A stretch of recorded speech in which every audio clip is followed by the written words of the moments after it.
we convince ourselves, well, they paid this, but I can't imagine them paying They that. would never. And I think they would, I can't imagine them doing this.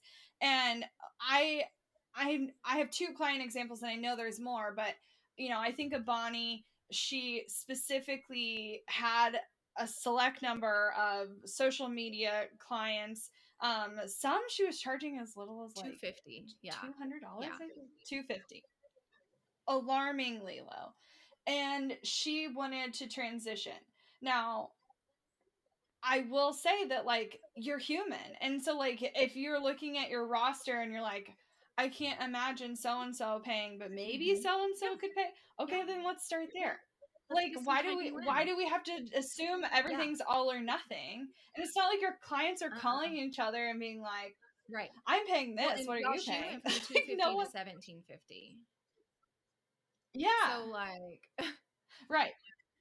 Right. And now granted, some people were on a higher package. I think some of them were more like $750 and she went to $1750. So she added $1,000 a month and she went up significantly. But Jennifer is a more recent example, and I think a lot of you would relate to her story, where she was charging. So she started on Fiverr, and she was copywriting, and doing a variety of copywriting tasks, everything from repurposing podcasts into other things to helping people write launch copy and all of that.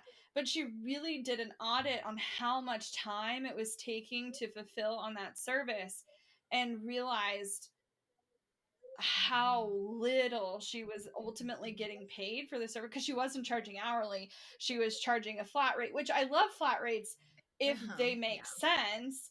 And some of you are charging flat rates and then working for pennies on the dollar because you're just not really facing reality there.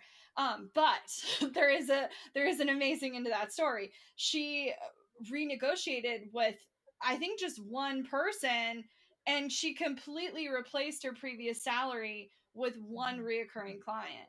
And it's just like, and she can build on it from there, right? So she let go of the ones who she didn't like serving, who were paying pennies and she didn't see growing, because not everyone could. That's okay.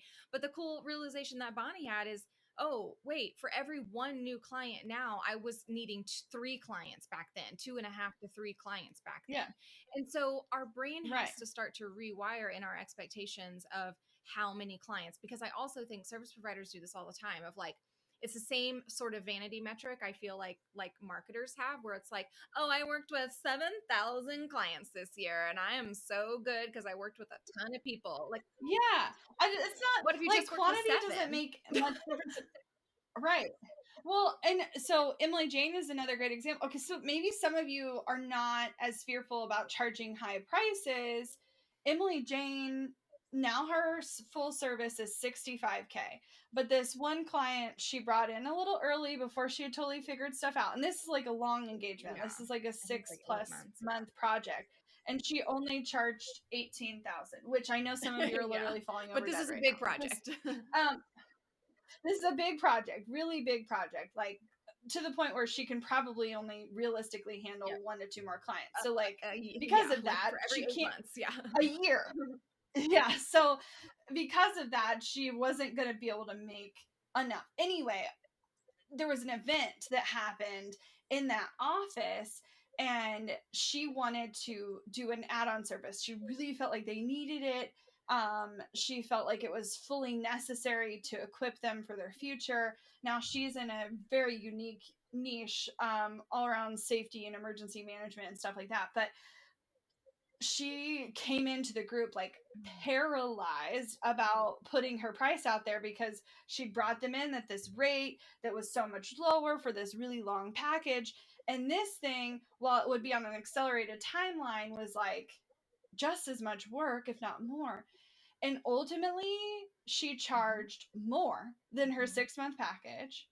And the client didn't even hesitate, because it was so clear the problem that she was solving. It was so clear why it was necessary for this business.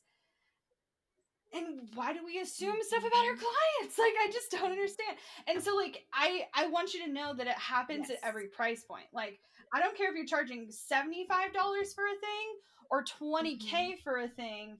We make assumptions about what our clients are willing to do all the time, and we have to stop and here's doing the thing. that. I'm just going to call it out for what it is. Your initial gut reaction for feeling like you need brand new clients when you want to raise your prices is because you're too scared to approach the ones you have right now. It's out of fear. It's 100% out of fear. Your fear is they won't pay, so then they won't renew and they'll completely cancel your service altogether. It will be an awkward and uncomfortable conversation. That's it. Those are the things that could happen, right? If we outline the like worst case scenarios here.